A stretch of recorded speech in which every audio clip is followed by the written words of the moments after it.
तो ये बताऊं आपको कि जो PhD का कल सेशन हुआ वो हमारा पहला सेशन था for the beginning of the mass contact programme जो PhD की तरफ से शुरू हो रहा है throughout Jammu Kashmir, Kargil and Leh.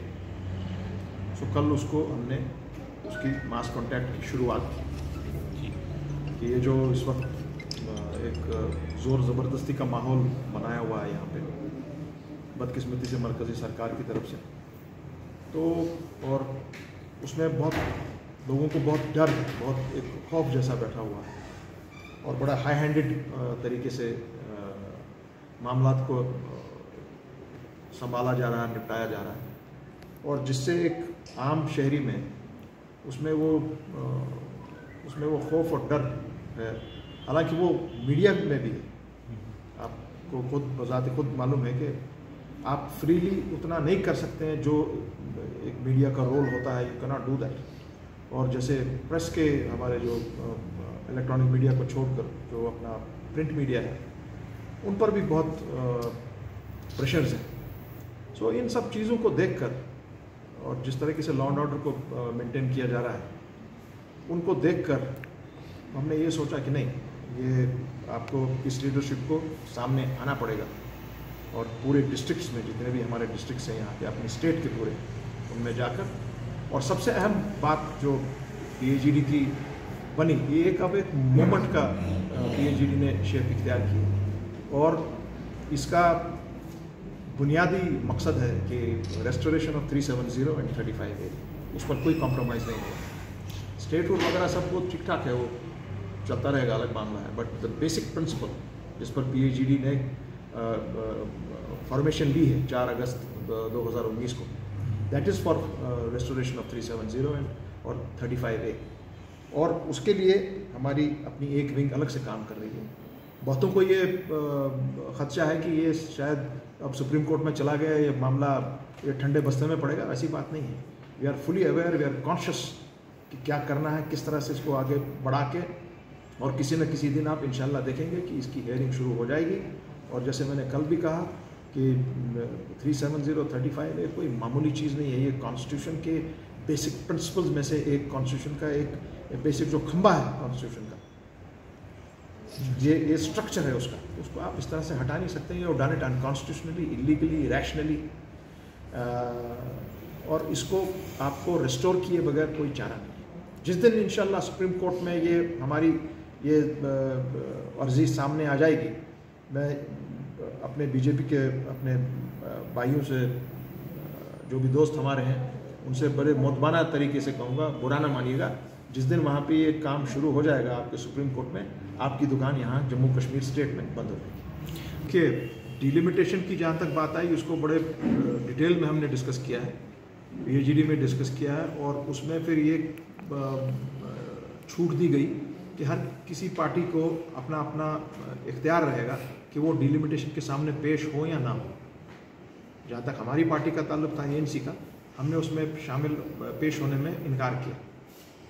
हालांकि delimitation is an exercise which is a must, हर 10 साल के बाद ये होती है। और आपकी आबादी का मामला है, एरियाज़ का मामला है, यहाँ के डिस्ट्रिक्ट्स का इशू है, उनकी क्या इर्द गिर्द में उनके DC ऑफिस कहाँ है, जो भी आपके रोज़मर्रा के इश्यूज़ हैं, बेसिकली हमारी आबादी का किस्सा क्या है। सो जो डिलिमिटेशन की एक्सरसाइज है, बहुत ही एक सही एक्सरसाइज है, कॉन्स्टिट्यूशनली एक सही एक्सरसाइज है, लीगली एक सही एक्सरसाइज। मगर जिस तरह से उसको पेश किया गया, आप आज सिर्फ डिलिमिटेशन देखेंगे, ये पहले तो डिलिमिटेशन जो यहाँ अभी जो चल रही है, ये मार्ज वजूद में आई after abrogation of 370 and 35A under the reconstitution of Jammu and Kashmir into 2 union territories और रिऑर्गेनाइजेशन एक्ट जो हुआ। सो चूंकि हमारी अर्जी against this is already in the honourable supreme court of India, so delimitation का जो उसके बाद जो डिलिमिटेशन की ये टीम बनाई गई है, जिसकी हेड करती के एक सुप्रीम कोर्ट की रिटायर्ड जस्टिस माने हुए लोग हैं, but it has no legal sanctity, neither it has any constitutional validity. So और कल ही हमारे मुल्क के बहुत से लीगल ल्यूमिनरीज ने इकट्ठे एक जॉइंट स्टेटमेंट दी है कि delimitation exercise being carried in Jammu and Kashmir is illegal. Because आप कहीं भी हिंदुस्तान में डिलिमिटेशन एक्सरसाइज इस वक्त नहीं कर रहे हैं, और यहां पर आप डिलिमिटेशन एक्सरसाइज कर रहे हैं in the absence of a legislative assembly and a legislative council.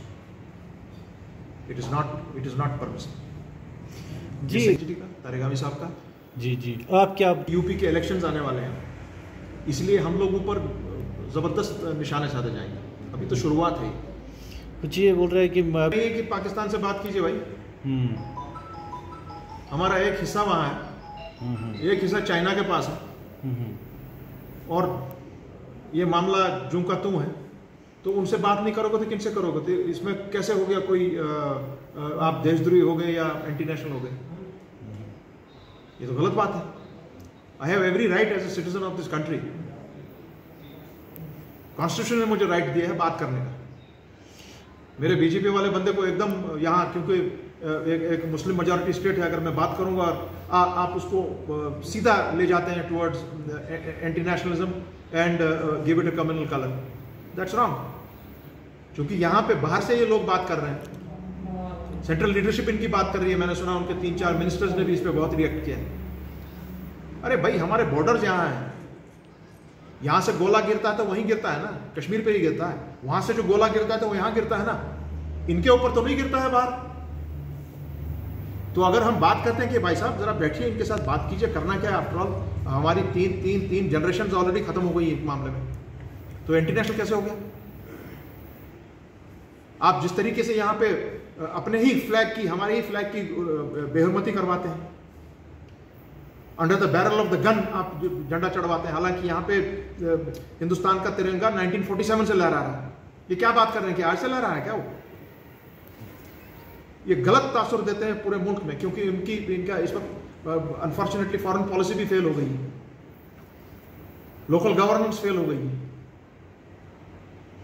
तो अगर उसको हम निशानदेही करते हैं कि भाई please set this matter right, please set the matter right with Pakistan.